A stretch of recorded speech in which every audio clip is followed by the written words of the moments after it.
Chers auditeurs, bonjour. On est heureux de vous retrouver au cœur de cette Semaine Sainte avec notre administrateur diocésain, le Père Grégoire Cador. Bonjour Père. Bonjour Axel, bonjour Mathieu, bonjour à tous.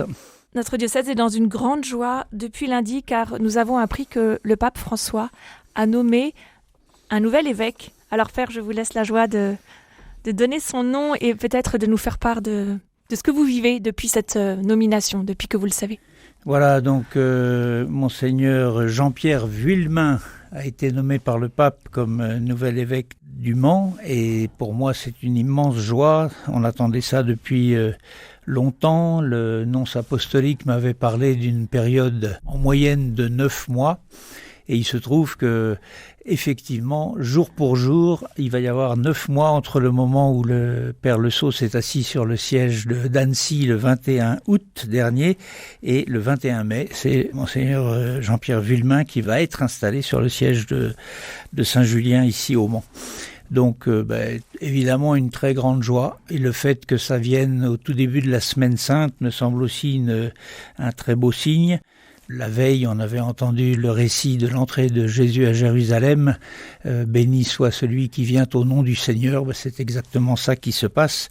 Un évêque est envoyé par l'Église au service d'une communauté.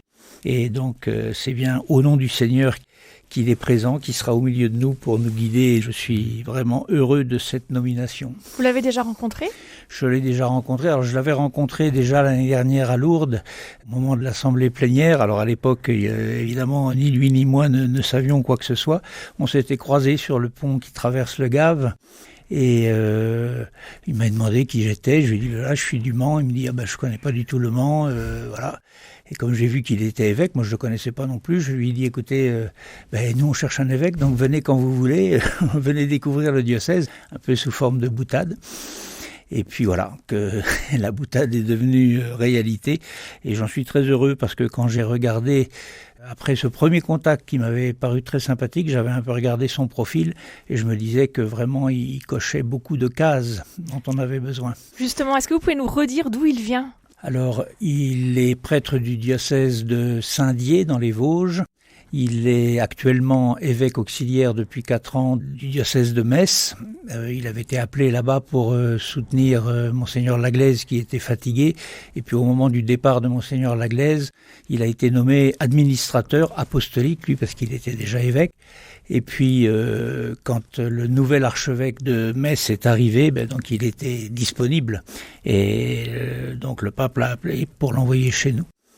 Alors son parcours est intéressant quand même parce qu'il a été prêtre diocésain pendant de longues années, il était curé de paroisse. Dans un diocèse rural ? Dans un diocèse rural, oui. Alors j'ai même entendu que dans son petite interview, il dit que quelque part, ce qu'il a déjà découvert un peu de chez nous lui fait penser un peu à son diocèse d'origine. Il est docteur en droit canon et en droit civil, ce qui est aussi une bonne chose, parce que ça prouve probablement qu'il a une tête bien faite, et qu'il est au clair sur toutes les questions canoniques qui sont extrêmement importantes actuellement dans l'état actuel de l'Église et l'évolution de l'Église.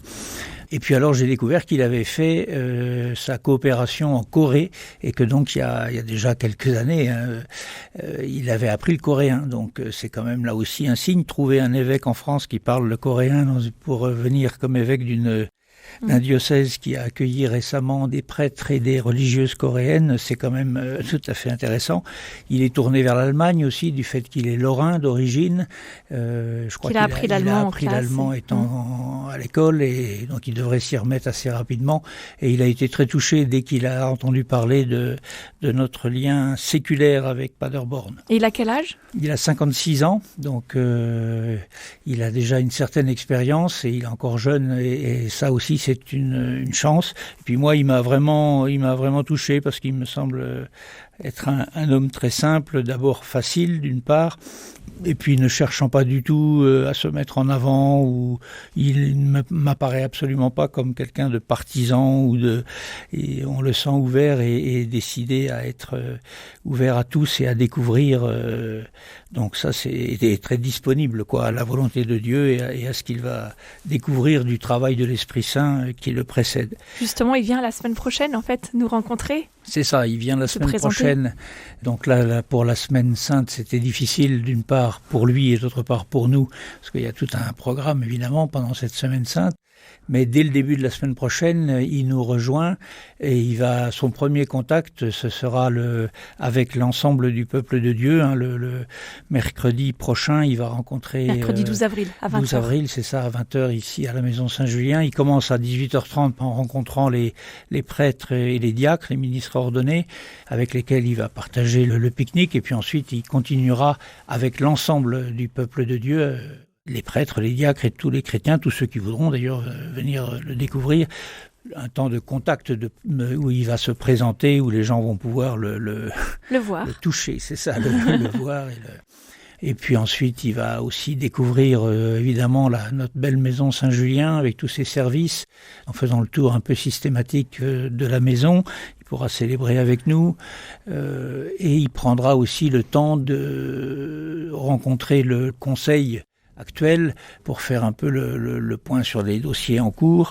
Et il va pouvoir rencontrer aussi Monsieur Le Foll, le maire du Mans. C'est quand même aussi là un signe de communion dès qu'on arrive, dès le premier contact. Et puis il terminera sa visite par un passage un peu éclair, mais à Solesmes, à l'abbaye de Solesmes, aux 2 abbayes de Solesmes, avant de repartir faire ses valises, préparer ses valises pour arriver au mois de mai. Le 21 mai. Voilà. Père Grégoire, aujourd'hui c'est Vendredi Saint. Oui. Qu'est-ce que les chrétiens fêtent ? Qu'est-ce que les chrétiens célèbrent ? De quoi on fait mémoire aujourd'hui ? On fait mémoire de l'amour absolument sans limite de Dieu qui s'anéantit complètement pour le service de sa créature et de sa création. Dieu meurt sur la croix, ça peut paraître absolument scandaleux et inaudible, impensable, voire blasphématoire même pour beaucoup de gens, l'idée que Dieu puisse mourir. Alors il meurt dans notre condition humaine. Si Jésus est l'expression humaine de cet amour de Dieu et il offre sa vie, il n'y a pas de plus grand amour que de donner sa vie pour ceux qu'on aime. Jésus ne reste pas sur les mots, il passe à l'acte et il offre sa vie pour le salut de l'humanité. Il va jusqu'au bout de la logique de son amour en acceptant d'entrer dans la faiblesse, en acceptant de porter le poids de la souffrance, le poids de la violence, il prend tout sur ses épaules pour venir chercher sa créature, ses enfants, dans la situation qui est la leur, pour les sauver, les sortir de l'impasse et les aider à grandir dans la foi, mais aussi simplement dans la vie, en nous montrant un chemin de don et d'abandon. Alors il y a ce qu'on appelle l'office de la Passion ce soir, oui, dans les paroisses, à 19h. Et puis il y a une particularité dans notre diocèse, au sanctuaire Notre-Dame du Chêne, il y a une réplique du Saint-Sépulcre, qui est le tombeau à Jérusalem où Jésus a été déposé. Et donc il y a la possibilité aussi d'aller vivre l'office de la mise au tombeau à 21h à Notre-Dame du Chêne. C'est ça, sans oublier aussi les chemins de croix. Il y a des chemins de croix dans l'après-midi un peu partout. Et puis le soir, plutôt l'office de la Passion, effectivement, avec ici à la cathédrale, une montée de l'église Saint-Benoît jusqu'à la cathédrale, à la suite de la croix. Vendredi Saint, mais on a cette grande espérance de savoir qu'il y a Pâques après, dimanche. Il n'y a pas de Pâques sans Vendredi Saint. Pâques, c'est quoi, Père ? Tout comme il n'y a pas de rameau sans Vendredi Saint. Pâques, c'est la résurrection du Christ, c'est la victoire de la vie sur la mort. Le Christ, parce qu'il a donné sa vie, il s'est anéanti, il est entré jusque dans la dérédiction de notre condition.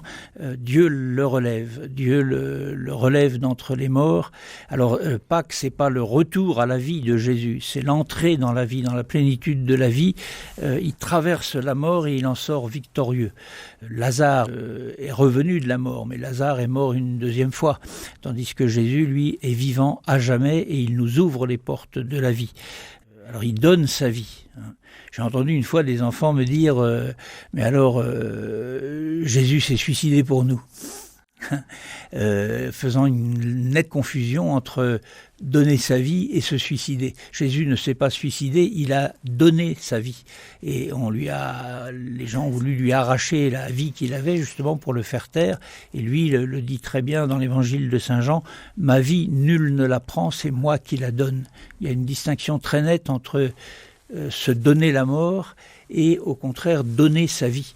Je crois que dans la réflexion actuelle sur les questions de vie et de mort, c'est important qu'on n'oublie pas on a ici une magnifique image de ce qu'est la vie aux yeux de Dieu et donc de ce qu'est accompagner la vie jusqu'à la vie à travers le passage de la mort.